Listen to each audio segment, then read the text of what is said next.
Hi everyone, this is Cecilia Feng, info researcher, and this is Josh from Astria. Would you like to introduce yourself? Hi everyone, I'm Josh. I'm the founder and CEO of Astria. We're building a shared sequencer network with our primary focus on the Celestia ecosystem.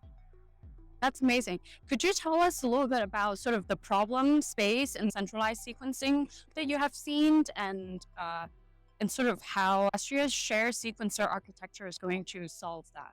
Yeah, so the current state of rollups, primarily in like the Ethereum ecosystem today is that you have kind of your large rollups, this is going to be your Optimism, your Arbitrum, ZK Sync, Scroll, etc. And all of them are running a centralized sequencer. And what that means is that the actual kind of RPC that users are interacting with that is responsible for giving these people kind of pre-confirmations prior to a state root and resultant kind of data being posted onto Ethereum and getting finality there, that entity is actually like a single centralized party. And so we're making a relatively strong trust assumption for the kind of fast finality given by the sequencers at like a 2-second block time or so.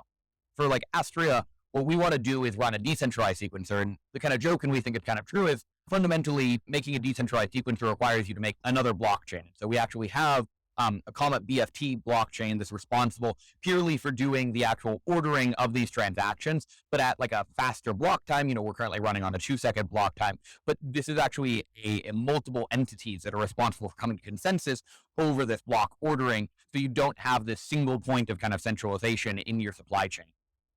That's super interesting. I remember you did talk about the specialization of labor, and this is something that we've seen sort of on the ZK side, also structurally a little bit similar to the EVM side. Was wondering if you could tell us a bit about any other architecture that you have seen that's sort of structurally similar on this one.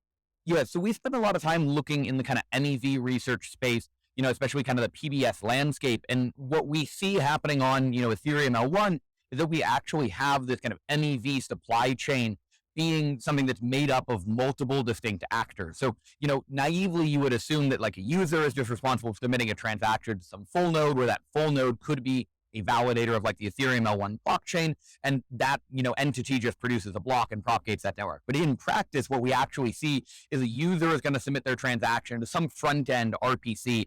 And this RPC may participate in an order flow auction, but through some mechanism, usually this transaction is going to get to like a searcher, is kind of the terms used in like the MEV space. And then that searcher is going to create a bundle that may be doing some form of arbitrage. That searcher is going to send their bundle to a builder, and that builder is actually going to essentially do like a knapsack algorithm. They're going to construct an entire block. They're going to then send this block to one of a relatively small number of relays. And these relay entities are actually going to be the entities responsible for intermediating an auction between these builders and the proposers of the Ethereum blockchain. So what we've actually seen is that the responsibilities of kind of the overall kind of transaction submission flow have become kind of distributed across different actors that have relatively specialized roles. And so at Astria, when we think about kind of constructing this like new blockchain that's specifically for the purpose of doing decentralized sequencing, we want to take into account what the actual steady state kind of reality of like Ethereum L1 has come to and say, okay, if that is what we see in kind of a system that has emergent behavior, we should design for that up front. So what that means is that our decentralized sequencer, that is also a shared sequencer, is actually lazy. What we mean by that is that the sequencing blockchain itself only receives transactions. They're just serialized bytes. We presume that these serialized bytes are a roll-up transaction. So something for like a guest node or like a Cosmos SDK chain. But it is not the responsibility of the sequencing chain to actually execute these transactions and validate their state roots. And the reason we're kind of comfortable doing that is that's what we actually see happening in Ethereum L1 anyways, where a user is submitting a transaction, it's eventually getting to a builder. That builder is stimulating these transactions against a whole block to produce what is like an economically kind of like beneficial block for them. And they're passing it to the proposer, but these proposers are intermediating this kind of auction through a relay, and often this is used like optimistic relay, the ultrasound relay, and that ultrasound relay is not doing validation. So we've seen the actual proposer entity, these relatively low resource actors in the Ethereum ecosystem, have been outsourcing the actual kind of computationally expensive work, and therefore kind of some of the guarantees over the validity of a block to other actors upstream. And so when we design this kind of shared decentralized sequencer architecture, we're doing so assuming that these entities are not going to actually be the party that is responsible for doing execution or simulation of these blocks. And we do that from like a first principle approach. And that allows us to have a more minimal state machine on the actual sequencing chain. Again, outsourcing the kind of execution and simulation upstream as we see in kind of Ethereum L1 PBS today.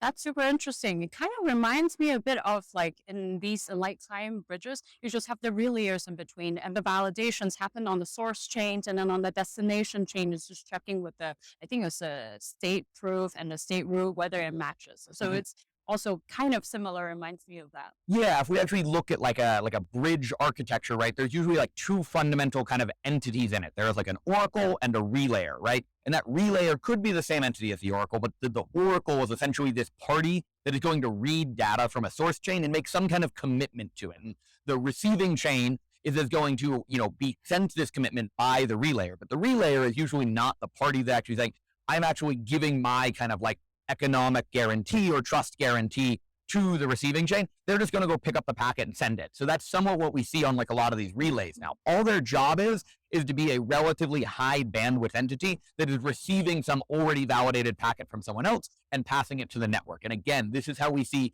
the MEV supply chain look in like L1 PBS and kind of what we use as inspiration for our architectural design. So it's kind of like Uber in a way, lazy, as you said. Exactly. Yeah. We're just doing like lazy sequencing here and then assuming that there is some economically incentivized actor upstream who's actually going to kind of profit off of doing the more computationally intensive work. I have a follow-up question on this. What's sort of the implication on this specialization, just in general, in the context of L2? And then I also heard that people were talking about L3 right now.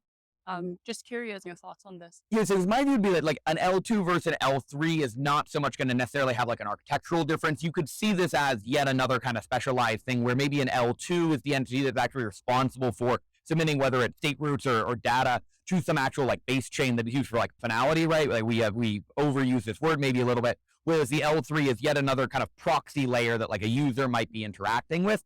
But again, the kind of implication of this design for us it allows us to kind of implement a shared sequencer by way of just saying, hey, this sequencing chain is not going to be responsible for validity of a block. What that allows us to do is say, we can have, a roll-up that runs on our shared sequencer that submits transactions. It may be from like an EVM node. It may be from like a move node. It may be from an SVM node. And because we're not actually validating the state execution of any of these, we can have a singular design that is responsible for essentially kind of propagating just raw bytes across this network of nodes that come to consensus over it while being agnostic to the actual kind of like stateful contents of those nodes, while allowing there kind of still be an economically incentivized actor that's giving us some kind of economic guarantees, however weak they may be, that the block that we're being sent is most likely to be like a valid block. Super exciting for whatever that comes in the future. And just a few more questions, some other trends that you're excited about? I mean, I think the thing we're finally seeing this year, and especially with a lot of the work that we saw from Succinct, this last week with their SP1 built on top of a lot of the work that Risk Zero had previously done, as well as the Polygon folks Plonky 3, we're starting to really see some hints at like validity proof generation in a relatively like easy developer experience. So you can just kind of naively take like an EVM node and pass it through this kind of ZK VM that doesn't require a super specialized circuit for a ZK EVM that may be cost effective. Maybe not exactly now, but it looks like there's some low-hanging fruit and optimization. So in the next 3 months, maybe we can have a very easy design, and that allows a lot of people who are interested in using bridges of this type, but haven't committed a significant multi-year effort to build a very specialized ZK EVM to still take advantage of this technology. That's the thing I think that's most exciting that we'll see in the next, whether it's 3, 6, or 12 months, kind of coming to bear and really improving a lot of these kind of like fundamental security properties of the rollups, whereas today we're in a relatively kind of trusted environment with like fraud proof, being whitelisted at best right now.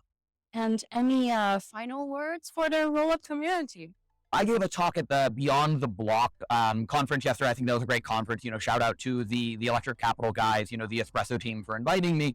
But one of the biggest takeaways, right, is that we think there is sufficient interest in like decentralization. And that's very, hopeful because a lot of the kind of teams we're talking to in this like L3 ecosystem and the L2 ecosystem, fundamentally, they're not that interested in decentralization, but it was refreshing to go to kind of a conference with a strong base of researchers with the community and to see there is still a lot of people who are saying, no, we're not interested in taking the shortcuts and having these kind of centralized choke points. We're actually interested in building up a decentralized, ecosystem and are willing to kind of pay some of the overhead of kind of doing that trade-off. So that's really, really hopeful. And it's good to see that we're still able to have that energy, 10 years into this industry. Yeah, definitely. There's strong faith in decentralization. That's why I guess how Bitcoin it even started on that. So thank you so much, Josh. for taking the time. And I think that's it for this one. Thank you, Cecilia. Yeah. Bye. Bye.